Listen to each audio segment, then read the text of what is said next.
5 cute minions have been given superpowers and must save the city from criminals.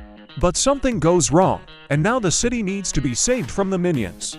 An agent of the anti-villain league named GRU is rushing to meet the graduates. It takes place at Pab High School, also known as the School for Villains. Several minions are heading there with GRU. These little guys don business suits and glasses and set out on an important mission. They need to find a villain named Maxim Lemel. There's a big party going on at the Lyceum. The minions are trying to eat a jelly cake, but something goes wrong. GRU finally meets that same Maxim Lemel. It turns out they've been feuding for a long time and can't stand each other. The Lyceum principal presents Maxim with the Golden Graduate Award, and GRU is incredibly jealous of his former classmate. The villain reveals that he used cockroaches to enhance his body, become invulnerable, and conquer the world. He actually transforms into a mutant cockroach. GRU immediately tries to arrest him, and a fight ensues. Other agents of the anti-villain league burst into the Lyceum. Maxim fights back fiercely, but is ultimately defeated and sent to prison. GRU returns home and greets his adopted daughters Margot, Edith, and Agnes. They have a cute little goat named Lucky. We also learn that GRU and his wife Lucy recently had a baby. His name is GRU Jr., and he's always acting up. Luckily, the excellent minions are always there to help. They know how to care for a baby and are masters at changing diapers. The GRU family is visited by the former head of the anti-villain league, Silas Nice Pops, who informs them that Maxim Lemel escaped from prison yesterday. For safety, GRU and his family must urgently flee their home and move to a safe house. They travel to a small town called Mayflower. The minions are sent to the anti-villain league committee. They're causing trouble and nearly overturning the bus, so driver Carl threatens to punish them for their misbehavior. But that doesn't help much. The minions continue to misbehave and fool around. Several minions stay with GRU to care for GRU Jr. The family arrives at their new home. It's not exactly cozy, but it has everything they need. To protect themselves, our heroes take on new names and personal histories. GRU is now Chad, a solar panel salesman, and Lucy is a hairdresser named Blanche. The girls will be named Bree, Blair, and Brittany. Meanwhile, the cockroaches from the city sewers are overjoyed at Maxim's return. It turns out they were the ones who helped the villain escape from prison. Maxim wants revenge on GRU and plans to kidnap his son. He must be assisted by the cockroaches and his faithful friend Valentina. GRU and Lucy try to live like a normal family. GRU prepares breakfast for his family and gets ready to take Margot to school. He meets his neighbor, Perry Prescott, who owns the largest auto repair shop in the state. He has a bratty teenage daughter named Poppy, who has no respect for anyone. Meanwhile, the minions are having fun at the anti-villain league headquarters. They try on X-ray goggles and test other interesting gadgets, tease the service dogs, and actively train. Nice Pops announces that he needs 5 minion volunteers for a secret mission against Maxim.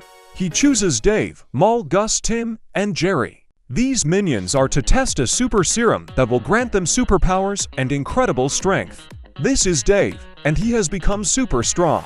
Mel shoots laser beams from his eyes, Tim stretches like a rubber band, Jerry now has a stone body, and Gus can fly. Here they are, the new superheroes. These are real mega minions.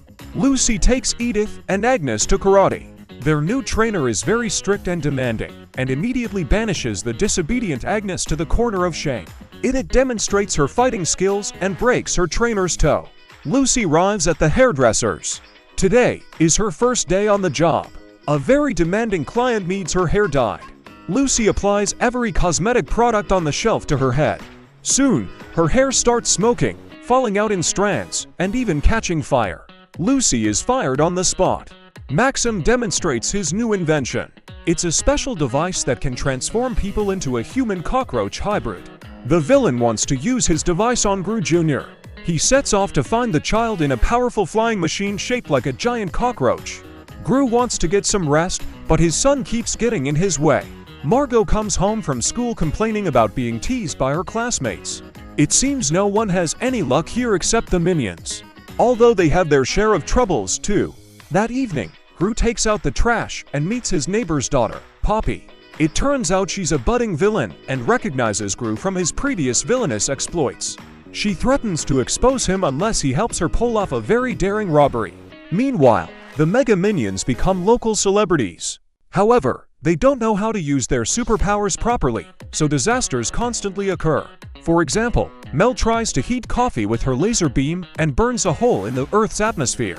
Despite this, Nice Pops decides to send the Mega Minions into town to practice in the real world.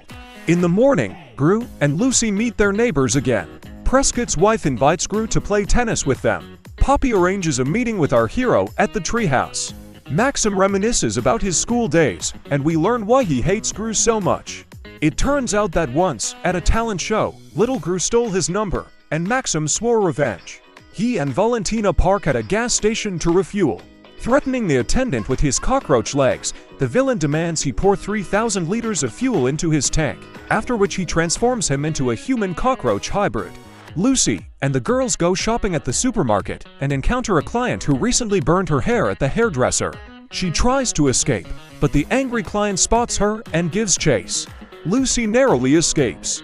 Poppy and her cat are waiting for Gru in a pink treehouse. Our hero climbs up to her and tries to find out what she wants from him. It turns out Poppy wants to steal the Pabon High School mascot, a cute medalist named Lenny. Thanks to such a daring heist, she'll be immediately enrolled in the school for villains. Gru has no choice, so he agrees. He, Poppy, Gru Jr., and a couple of minions immediately set off for Pabon High School in a large hot air balloon. Meanwhile, the Mega Minions enter the city and stroll along the rooftops. They're trying to be superheroes, but everything goes wrong. Mel causes the most destruction, but the other Mega Minions are also causing a lot of trouble for the city. They wanted to be superheroes, but instead became super saboteurs. Seeing this, Nice Pops returns the Mega Minions to the Anti-Villain League and admits that his experiment was a complete failure. Meanwhile, Gru and Poppy reach Pabon High School. Our hero asks the minions to keep an eye on the baby, and together they break into the school. Gru covers the cameras with diapers and forces open the door to the principal's office. Gru Jr. disables the scanning system, and his father finds Lenny's cage. The kid releases the animal from its cage, and it immediately attacks its captors. The alarm goes off, waking the headmistress and rushing to her office. Gru Jr. manages to tame the honey badger with his puree, and our heroes, along with the kidnapped animal, attempt to escape the furious headmistress. To do this, they have to use Gru Jr.'s baby cream and even steal the guard's flying carriage. So, the kidnapping is a success. Poppy promises Gru to keep his secret. The school principal recognizes Gru from the security camera footage and calls Maxim. She locates him using the tracker embedded in Lenny's collar and passes this information on to the villain. The next day, Gru and Lucy gather for a tennis match with their neighbors. They leave the girls and Gru Jr. at home and drive away. Our hero can't play tennis at all, but the minions come to his aid. They do everything they can to ensure he doesn't lose. Poppy comes to visit Gru's daughters and shows them her honey badger. Their joy is interrupted by the doorbell. It's the headmistress of the Lyceum, Pabon. Poppy hides with Lenny, and the headmistress bursts into their house and demands to know where their father is. Margot texts Gru, and our hero rushes home with Lucy. On the way, they call the Anti-Villain League and report their discovery. Nice Pops demands all the Mega Minions return to headquarters and follow further instructions. They immediately drop everything they're doing and rush to their master's aid. Gru and Lucy return home to find an angry headmistress. She demands our hero return the honey badger. A furious fight ensues, during which Maxim and Valentina arrive and kidnap Gru Jr. Gru, Lucy, and the girls defeat the headmistress and notice that the baby has disappeared. Our hero sees Maxim flying away with his son. Poppy appears on a flying carriage and helps Gru catch up with the villain. Because of Gru, Maxim's flying ship crashes into the roof of a skyscraper. Unfortunately, the villain manages to transform Gru Jr. into a human cockroach hybrid. Now the little guy is completely under his control. Gru fights the villain, but thanks to his superpowers, Maxim is much stronger. He's about to throw our hero off a huge skyscraper. Gru tells his son that he loves him very much. At that moment, Gru Jr. breaks free of Maxim's influence and attacks him. Together with his father, he throws the villain off the roof. Maxim falls to the ground, but is attacked by the Mega Minions and a host of animals and insects they brought with them. The villain is defeated. GRU's family returns home. There, Dr. Nefario transforms the baby cockroach back into a normal baby. Gru visits Maxim in prison. At first, they argue, but then they forgive each other for all their grievances and even sing a duet, much to the delight of all the prisoners. All the minions come to this concert. It's a success.